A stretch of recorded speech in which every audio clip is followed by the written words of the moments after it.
Sziasztok, Oszlár István vagyok a Team Oszlár YouTube csatornáról. Instagram kérdezfelekben föltettem egy kérdést, hogy milyen témakörben legyenek videók, és az egyik kérdés az volt, hogy legyen régi edzés módszerek és új edzés módszerekről videók. Próbálok nektek bemutatni egy pár videót, és azon keresztül egy-két információt, és természetesen véleményt átadni. Ugye, ami nagyon fontos, hogy én ugye naturál sportoló vagyok, így ilyen szempontból ugye naturál szemléletből közelítem meg a dolgokat, ugye tudjuk nagyon jól, hogy az edzés tekintetében ugye vannak bizonyos tényezők, amiket ugye a naturál emberek teljesen máshogy élnek meg, és teljesen másképpen reagálnak fiziológiailag bizonyos dolgokra. És itt nem konkrétan a gyakorlatszelekcióra, itt nem az edzés felosztásra gondolok, hanem az effortra, a terhelésekre, a volumenre, a frekvenciára, hogy teljesen más feltételek érvényesülnek, hogyha az ember naturál, és akkor is teljesen más feltételek érvényesülnek, ugye, hogyha használsz szteroidokat és teljesítményfokozókat. Szóval vágjunk is bele, itt fölírtam, először kezdem Dennis James-el, és Ronnie Coleman-nel, meg Jay Cutlerrel, és a végére most hirtelen Nagy Ricsit raktam be, úgyhogy egy-két ilyen bevágással fogunk kezdeni. Úgyhogy Dennis James, láb 1 óra 15 perc. Na, tehát itt azért, tehát kezdjük azzal, hogy ugye a lábtolás azért az elmúlt pár évben azért a lábtolásoknál egyre jobban bejött, és egyre nagyobb trend lett az, hogy ugye a combfeszítők edzésénél ugye a lehető legmagasabb mozgástartományt kell elvégeznünk. Ugye ez azt jelenti, hogy a térdek maximális behajlításával természetesen ez mindig hozzá tartozik, ugye az ilyen nagy izomtömegű embereknél, hogy az izomtömegnek megfelelő legnagyobb maximális izommozgás tartomány, amit azért érdemes megemlíteni, mert hogyha valaki nagyobb vádlival és nagyobb combhajlítóval rendelkezik, akkor teljesen más lesz, azaz kisebb lesz valamennyivel a mozgástartománya, mint annak, akinek sokkal kisebb a combhajlítója és a vádlia. Úgyhogy és bele is kezd itt úriemberünk a lábtolásba, és itt azért ugye a régi elmélet szerint, ezt ugye nekem is így mondták, ezt ugye mi is azt hittük, hogy ugye szűken tartjuk válszélességben tartjuk ugye a lábfejünket, akkor ugye csak akkor megy combfeszítőre, akkor az egész részét dolgozza, hogy a kifelé fordítom, akkor a külső részét edzi, mit tudom én, ilyen-olyan ökörségek voltak, és ilyen-olyan baromságok voltak ugye régen, de amit már a lábazós videóban is elmondtam, most itt nagyon külön nem akarok rá kitérni, hogyha valakit érdekel, akkor nézze meg, hogy abban az esetben, hogyha hatalmas lábaid vannak, és abban az esetben, ha nagy a testtömeged, akkor itt láthatod, hogy ha szűken tartod a lábfejeidet, és magadra engeded a combodat, akkor előbb vagy utóbb ugye a, a combcsontod ugye bele fog ütközni, ugye ez így a hasi szög, mondjuk, vagy a hasi hajlat, a külső fizikai hajlat, és így jön a combcsontod. És előbb vagy utóbb, ugye a combcsontod fel fog ütközni, ugye a hasadban, tehát a törzsedbe bele fog ütközni. Később pedig lehet, hogy ha annyira beengeded, akkor pedig a medence csontodba ütközik bele, és hogyha beleütközik a medence csontodba, akkor elkezdi fölfelé hajlítani ugye az alsóháti szakaszt, a gerincet, és így emiatt ugye lehet, hogy ez a buttwink jelenség, ez a alsóháti, alsógerinc szakaszi hajlítás. Tehát ez sok esetben azért sem jó, mert ilyen veszélyeket rejt magába, meg nem tud elég jó lenni a mozgástartomány. Ebbe a dologba csak azért merek egyébként belemenni, és csak azért merem vállalni konkrétan a véleményemet, mert szerencsére az alsó testem, a combom és a vádlim az kimagasló méretekkel rendelkezik, és úgymond elméletileg kimagasló genetikával rendelkezik, hiszen a vádlimat bárhogy edzem, az ugyanúgy nő, sőt, hogyha nem edzem, akkor is ugyanúgy nő a vádlim, de ezt ugye Sanyi megfejtette nekem 5 másodpercnyi videóból, ugye amikor online coachingban voltam nála, a gyakorlat előtti és a gyakorlat utáni részt ugye azt mindig levágtam róla, és egyszer benne maradt egy 5 másodperces kis videórész, ahol ugye Sanyi észrevette, hogy nagyon feszített térdekkel járok, és emiatt lehet esetleg túlterhelve a vádlim, és a túlsúly, és a korábbi foci múlt miatt ugye így ezáltal ugye nagyon nagy vádli méretre tettem szert, szóval a genetikai potenciálom és vagy az életmódom együttese ugye generálta azt, hogy a vádlim az tényleg átlag feletti méretekkel rendelkezik, és a combom sem kicsi, úgyhogy én mindenféleképpen egyébként a combnál is és a vádli edzésén is ugye a teljes mozgástartomány híve vagyok, úgyhogy én edzetteimmel is ugye sokkal szélesebben láptolóztatok. Az, hogy egy picikével a comb közelítődik nő, az számodra optikailag csak jót fog tenni, és egészségügyileg semmilyen kártékony hatása és káros hatása nincs annak, hogyha a comb közelítőd vastagodik, hiszen ha be tudod engedni a láptolót rendesen, a térdedben nagy térdhajlítást tudsz elérni, akkor természetesen a combfeszítődet nagyobb munka éri, feszülési idő megnő, ezáltal ugye sokkal nagyobb terhelést és stresszt fog kapni ugye az izomzat, így jobban le tudod vele terhelni az idegrendszeredet, és lokálisan is nagyobb terhelést kap. Jó.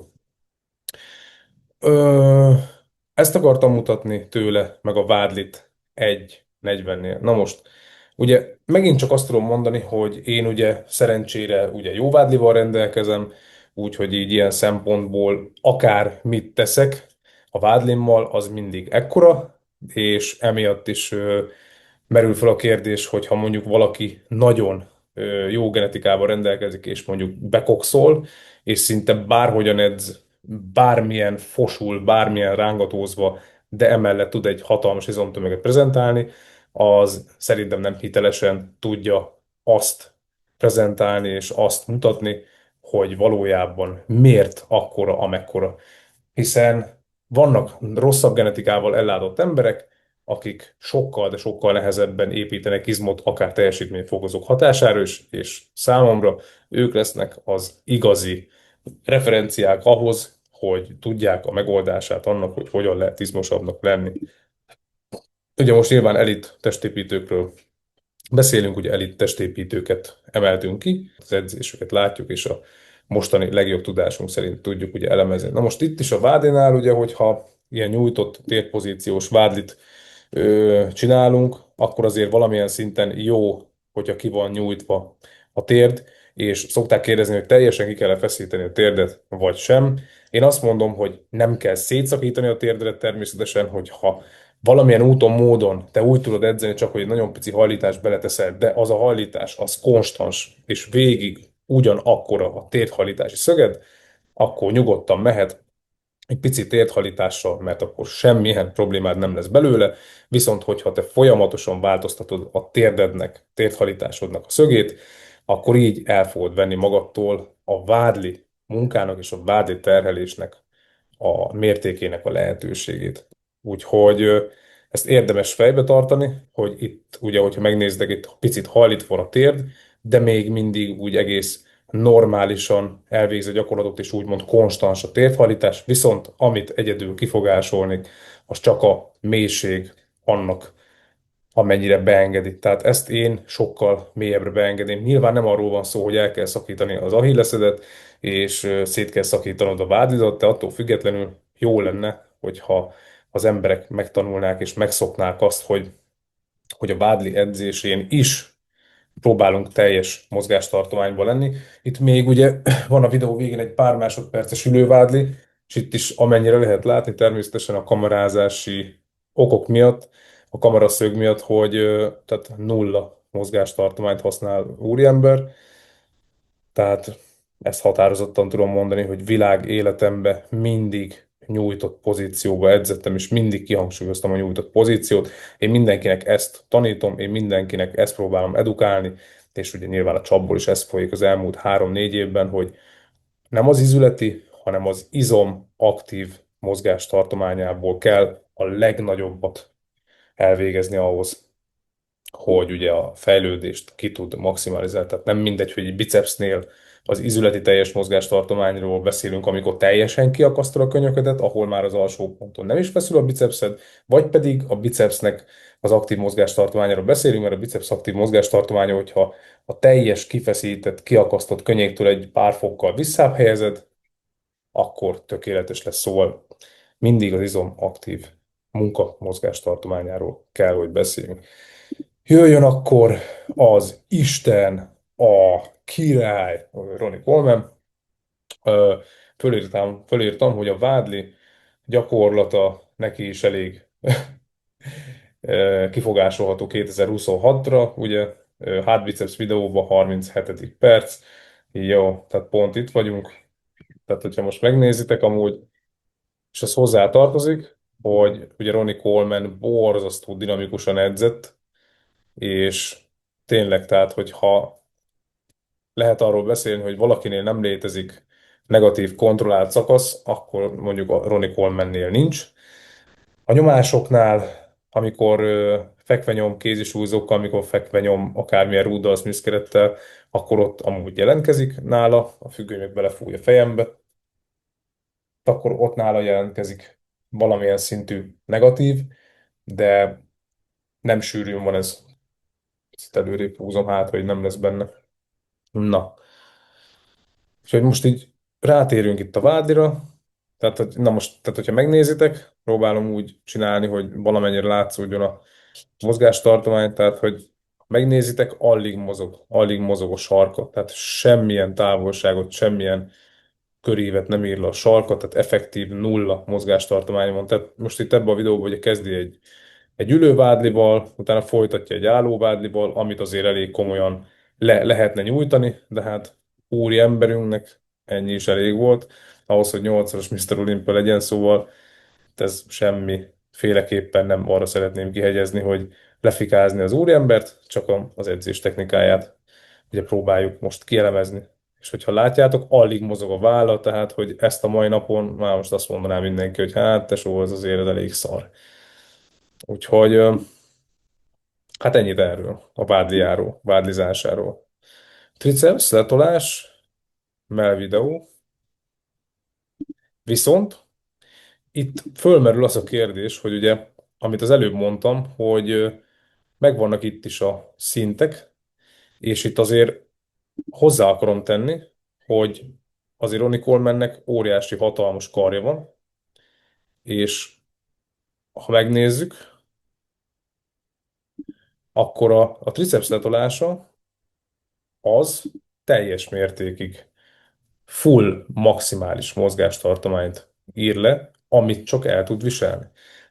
Vagy úgy értve, hogy ugye teljes mozgástartományban dolgozza a tricepszét, amennyire lehet. És itt ugye fölmerül a kérdés, hogy de hát azt mondtad az előbb, hogy ha valakinek nagyobb a tömege, akkor picit csökken a mozgástartomány. Igen, csökkenhet, de nem mindenféleképpen biztos az, hogy csökkenni is fog. Tehát, hogyha most itt most megnézzük neki a triceps letolását, de nézzétek meg, hogy itt amennyire össze tud érni a bicepsze és az alkarja, ő olyan szinten fölengedi. A vállak stabilak, alig mozdul meg a vállöve, és így csak a tricepszét tudja dolgoztatni. Természetesen ugye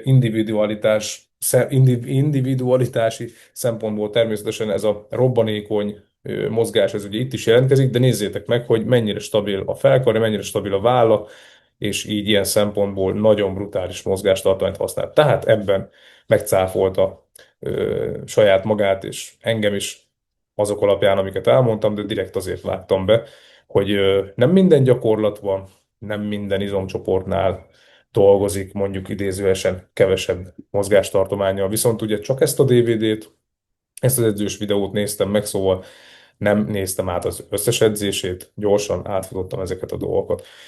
Ülőhajlító, az csak is azért rakom be, mert látszik, hogy 2006-ban úriemberünk combtámaszos ülő combhajlítóval dolgozik. És 2026-ban még mindig vannak olyan termek, amikbe olyan ülő combhajlító van, amiben lábszár támasz van. Tehát ez 2026-ban ez már egyszerűen nevetséges, és 2006-ban combtámaszos ülő combhajlítóval edzett Ronnie Coleman. Tehát, hogy ennyit erről, hogy 2026-ban, ahol tényleg látunk egy ilyen lábszár támaszos combhajlítót, ott azért elég keményen el kell gondolkodni, hogy akarnak-e fejlődni, szeretnének-e jó gépeket, vagy csak a pénzbevétel a lényeg. Úgyhogy ez egy fontos dolog, ez csak emiatt. szerettem volna. Lenne még egy videó, ami egy másik gépkülönlegességet mutatna be. Ez egy vállazós videóban van az oldaemelőgép, és nagyon, nagyon durva. Ilyet életemben nem láttam még, ezt figyeljétek. Lehet, hogy van ilyen, én ilyet nem láttam. Oldalemelő gép, ugye nyilván ez egyértelmű, csak a szoki, ugye. Majd, amikor végez, akkor van benne egy válból gép. Tehát egy válból rész. Nem is láttam én még. És ahogy látom, tök ugyanazt a súlykészletet használja, ugye, hogyha megnézed a videót, ha visszatekered az oldalemelés részhez, akkor ugye az oldalemelő szerkezet is ugyanazt a súlykészletet használja, és itt, amikor elkezd vából nyomni, akkor is ugyanaz a súlykészlet mozog, vagy legalábbis nagyon úgy néz ki. Úgyhogy ez is egy ilyen gépkülönlegesség. És azt hiszem, hogy a Metroflexbe edzenek, azért az komoly, hogy 20 évvel ezelőtt már a Metroflexbe ilyen gépek voltak. Jó, jöjjön most egy másik. Felírtam ide magamnak, hogy Jay Cutler dinamikus, de nem kontrollálatlan. Tehát, hogyha mondjuk itt megnézzük, valahol itt van a széles lehúzása úriemberünknek, akkor azt azért láthatjuk, hogy dinamikusan mozog, de azért kontrolláltan. Tehát mondjuk Ronnie Colemanhez képest kevésbé robbanékonyan edz, viszont sokkal, sokkal, sokkal kontrolláltabb az excentrikus szakasz. Tehát mondjuk nézzétek meg az evezését, mondjuk, hogyha összehasonlítjuk mondjuk Ronnie Colemannek az evezését, mondjuk figyeljétek, tehát mondjuk, hogyha megnézitek a két evező mozdulatot, akkor láthatjátok, hogy Jay Cutlernek, szóval a törzs és a combja által bezárt szög sokkal kisebb, mint Ronnie Colemannek, ha előről nézem, ha hátulról nézem, akkor természetesen sokkal nagyobb, és azért így sokkal-sokkal jobban dolgozik ugye a hát. Tehát ezt tudjuk már, hogy minél jobban előredőlünk, annál nagyobb a terhelés a gerincen, viszont annál jobban tud dolgozni a trapéz és azok az izmok, amik ugye horizontálisan ugye húznak. Tehát ahhoz 90 fokos dőlésszöget kell elérni, tehát előre kell ahhoz dőlni, hogy a hátizmok, tehát a háton szereplő azonizmok tudjanak dolgozni megfelelően, amik ugye a horizontális húzó mozdulatokért felelősek. És itt ugye minél jobban közeledsz ugye a földdel párhuzamos síkba, tehát a 90 fokos dőlésszögre ugye a lábadhoz képest, annál jobban dolgozik a hát, és azért megnézitek, hogy húzza, lefelé lassítja, dinamikus mozdulatokat végez, de kontrollálva van, Ronnie Coleman viszont extra dinamikus mozdulatokat csinál, és alig van neki kontroll, ráadásul majdnem egyenesen csinálja. Ezt mi is így csináltuk annó, amikor nézegettük ezeket a videókat, és ugye próbáltunk ezekből ihletet meríteni, meg ugye ezek alapján edzettünk, ugye a mai srácoknak, nektek, ugye nagyon nagy szerencsétek van azzal kapcsolatban, hogy ennyire sok információ van már, és ennyire sok információból tudtok ugye mazsolázgatni.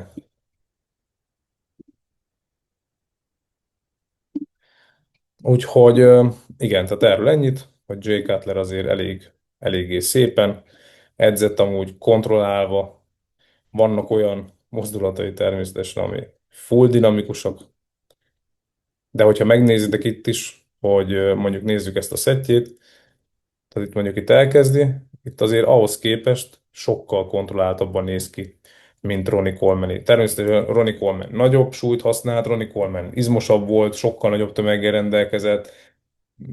Elvileg Jay Cutler soha nem ment el bukásig, tehát hogy nem használt akkora súlyokat. Most fölmerül a kérdés, hogy azért volt nagyobb, mert Ronnie Coleman mert nagyobb effortot és nagyobb használt súlyt tudott ugye munkára bírni, és hogy Cutler azért nem volt-e akkora, mert hogy nem edzett akkora súlyokkal, nem is akart akkora súlyokkal edzeni, vagy a genetikai potenciál, ami a kémiát illeti, és úgy unblock mindent az edzésre való érzékenységét illeti. Szóval ezt nem fogjuk megtudni, nem is kell ezeket megtudni. Jó, és akkor jön, így most Ricsit találtam meg, gyors. Tehát így azért Ricsi edzését, hogyha megnézitek, egyébként biztos, hogy van Ricsinek lábazós videója, és majd azt is mindjárt kikeresem, és megpróbálom ide berakni. Tehát, hogyha megnézitek azért a nyomásokat, tehát mennyire szépen kontrollálva végzi a mozdulatokat, stabilan végzi, tehát, hogy ennyit jelent, hogy 2026-ban valaki már így ez. Tehát, hogy srácok, nagyon jó ez a science-based alapú edzés, mert nagyon sok mindent kiszűr abból, és megmutat, hogy mondjuk miért működött régen ez a dolog vagy az a dolog, teljesen egyértelmű, viszont nem azért jó a science mert ilyen-olyan hülye szögeket csinálsz, meg ilyen-olyan nyakatekert össze-vissza hülye gyakorlatokat csinálsz, meg mint ahogy Sanyi mondja, ilyen kikötözött ökörségeket csinálsz, hanem megmutatja a science-based, ha le tudod szűrni a megfelelő információt, hogy mi az, ami tud működni, és az miért működik. És akkor csak olyan dolgokat tudunk csinálni, ami valójában működik, és effektív, ez is ugye milyen szépen hangzik, effektív, hatékony, jó? Úgyhogy ennyi lenne itt a lényeg abban, hogy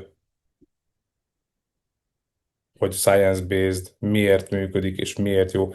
Itt most éppen egy oldalemelés van, tehát itt sem, hogyha megnézitek, itt sincs rángatva. Az előbb ugye volt maximális súly plusz, nem tudom, 15 kilós az a tárcsa talán, és azért ez a Live Fitness gép, hogy egy picit hasonlít ahhoz, ami a Mekkában van, akkor az egy kibaszott nehéz gép, ami a Mekkában van, és tényleg a maximális súly az valami borzasztó, és itt, hogyha ők extra 15 kilóval csinálják, azért az komoly. Úgyhogy megnézitek, ö, dinamikus is amúgy ahhoz képest, és meg is van a kontroll. Tehát szerintem a mai világban, 2026-ban csak így lehet stabilan, biztonságosan edzeni, hogyha tényleg odafigyelünk magunkra, és nem azért kell így edzeni, mert science-based, hanem azért, mert 10-15 év múlva is edzeni szeretnénk. Tehát nem azt akarjuk, hogy mint szerencsétlen Ronnie Coleman, hogy 20-25 év sportmód után szétmenjen az egész pali, ilyen-olyan műtétekre legyünk ráutalva, hanem ha leizolálva, normálisan, effektíven tudunk edzeni, akkor legalább megtudjuk azt, hogy milyen hatással van ez az edzés az izmainkra, és nem terheljük magunkat túl fölöslegesen. Csak akkor a terhelést adunk a szervezetnek, amennyi szükséges. Úgyhogy igazából srácok, egy gyors edzés videóba szerettem volna ennyit, még annyi, hogy rákeresünk itt mindjárt egy lábedzésre, és akkor folytatjuk onnan. Na, meg is jöttem egy lábedzéssel, úgyhogy ezt most így gyorsan végig fogjuk pörgetni, és bele fogunk itt nézegetni a dolgokba. Ez a gép, ez nagyon jó, ez nálunk is van egyébként, felhúzó gép. Itt is, ami azonnal lehet látni, hogy nagyon kontrolláltan végzi Ricsi, nagyon lassan végzi, nagyon jó excentrikus szakaszban van, jó a tempó, jó a mélység, tehát teljesen gyönyörű szépen edz, és azért használt súlyok is igencsak ott vannak, mert ez, hogy látom, ez 200 kiló lesz eddig, amit használ, és nézzétek meg, hogy mennyire szépen kontrolláltan edz, szóval, és egyébként a cipője meg nagyon alvilág, amúgy kurva jól néz ki, úgyhogy ez nagyon fontos dolog, hogy mindenféleképpen kontrollálni is kell azt a súlyt, amit használsz, és sok esetben inkább legyen limitáló tényező használt súlynak a mértéke, de nehogy sérüléshez vezessen, tehát inkább tudjuk azt normálisan, magabiztosan, stabilan, biztonságosan használni. Jó, ugye itt is láthatjátok, hogy nagyon szép a kontroll, csak a térdet hajlítja, nem rángatózik bele, nem visz bele semmit, ahogy kell, csak így dolgozik. Úgyhogy ennyit erről, hogy nagyjából a profi srácok azok már így edzenek 2026-ban. Akár Nick Walker edzését is meg lehetne nézni, ugye ő is eléggé kontrolláltan és nagyon szépen edz, viszont borzasztó nagy súlyokkal. Nézzünk meg egy viszont lábtolást, itt össze tudjuk vetni a... Tehát pont erről beszélek itt, srác. Melyik volt a lábtoló, srácok? Tehát nézzük meg itt ezt a lábtolást, jó? Meg itt nézzük meg ezt a lábtolást. Pontosan erről beszéltem az előbb. Pontosan erről beszéltem, hogy itt látszik a különbség. Tehát nézzétek meg, hogy mennyire, és ha lehet ilyet mondani, hogy mennyire szánalmas ez a mozgástartomány, amit úriemberünk csinál. és hogy a 2026-ban Ricsi, nézzétek meg a talp pozíciót, ugye mindig ezt szoktam mondani, és ugye mindig erre szoktam kihegyezni a mondandómat, hogyha valakivel online coachingban dolgozunk, hogy nem fogod tudni beengedni rendesen, akkor, ha nagyon szűken akarod tartani. És pont ez a lényeg, erről beszéltem, hogy nem az a lényeg, hogy szűken tartsuk a lábunkat, hanem hogy annyira tartsuk szélesen a lábunkat, vagy bocsánat, annyira tartsuk szélesen a lábfejünket, hogy még a lehető legnagyobb mozgástartományt el tudjuk érni. És hogyha megnézitek, hogyha itt erre ráközelítek, itt Ricsire, meg ide ráközelítek, akkor, hogyha megnézitek, és tudok közben nektek rajzolni is, akkor pontosan ez a lényeg, hogy Ricsinek mondjuk nem fogom tudni nektek normálisan lerajzolni, ez így a törzsnek a szöge, és Ricsinek eljön így szépen mellette a lába, míg Dennis Jamesnek itt van a törszöge, és így jön rá a lába, tehát konkrétan rá érkezik a törzsére a combja, és emiatt nem tud mozgástartományt sem használni, és még ráadásul ugye nagyobb súlyt is tud használni, és fölöslegesen irreálisan nagy súlyt használ. Viszont Ricsinek beérkezik a combcsontja majdnem a teste mellé, és így sokkal nagyobb mozgástartományt tud végezni, és ez ugye valamennyivel kevesebb használt súlyt jelent, viszont sokkal biztonságosabb, mert hogyha be tudod engedni a súlyt teljesen magadra, teljesen be tudod hajlítani a térdeidet, majd utána ezt ki tudod nyomni, akkor sokkal kisebb a sérülés veszélye. Nyilván, mint akkor, hogyha mondjuk használsz 30-40-50%-kal nagyobb súlyt, alig engeded be, így ugye az izületeken és az izmokon is sokkal nagyobb ugye az a használt súly által generált stressz, és így a sérülés veszély is sokkal nagyobb. Úgyhogy srácok, ennyit akartam ezzel a videóval. Ez Instagram kérdezfelekben érkezett. Ha tetszett számotokra, és informatívnak találtátok, akkor mindenféleképpen iratkozzatok fel, nyomjatok egy lájkot, és segítsétek a munkámat azzal, hogy tovább bosszátok, és esetleg még több feliratkozót tudtok ezzel számomra generálni. Úgyhogy köszönöm szépen, hogyha megtekintettétek szolgáltatásokat, ugye a leírásban találjátok. Személyedzésre van lehetőség a 13. kerületben a Mekkában, online coachingra bőven van kapacitás, bárhol, bármikor, bárhonnan elvégezhető. Ez a közös munka, hogyha keresetek ezzel kapcsolatban, és konzultációra is van lehetőség, ami személyesen is és online is igénybe vehető. Vannak új színes logóval ellátott pólók, információkért természetesen e-mailem vagy social media felületek bármelyikén felkeresve tudok válaszolni, úgyhogy köszönöm még egyszer a megtekintést, legyen szép napotok, sziasztok!